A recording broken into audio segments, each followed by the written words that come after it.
Nin choque, nin alianza de civilizacións, senón diálogo.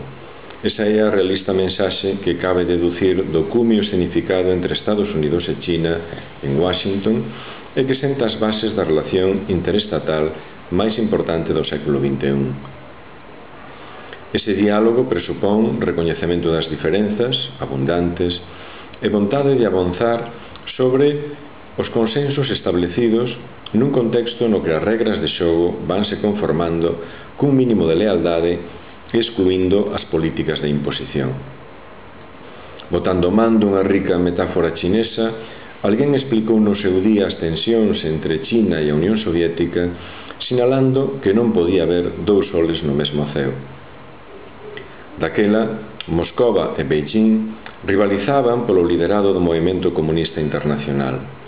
Non é o caso agora dunha rivalidade ideolóxica, cando menos polo momento. Pese a todo, China e Estados Unidos comparten o mesmo mundo, pero non está claro que compartan o mesmo ceo. Se falamos de sistema político ou de valores, está claro que non.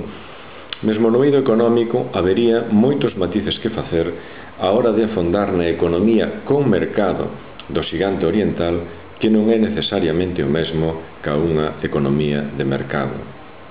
Digamos que na Terra predominan os consensos e a solución dos litixios mediante unha negociación caracterizada polo pragmatismo a dúas bandas, mentras que as diverxencias condicionan o ceo e aí alternan uns días claros con outros nubarrentos.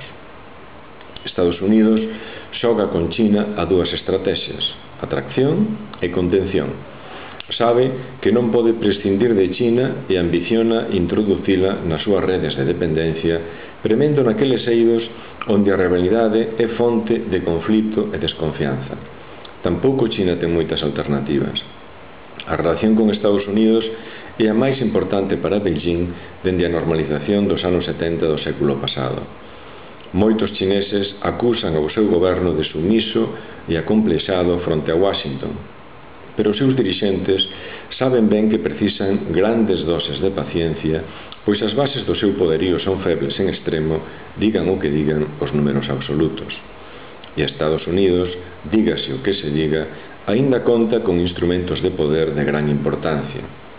Pero o proxecto chinés, ninguén se engane, apunta a recuperar unha posición central con outras formas de exercicio do liderado global e máis tarde ou máis cedo a hipótese do conflito, longo e non necesariamente violento, pode facerse realidade.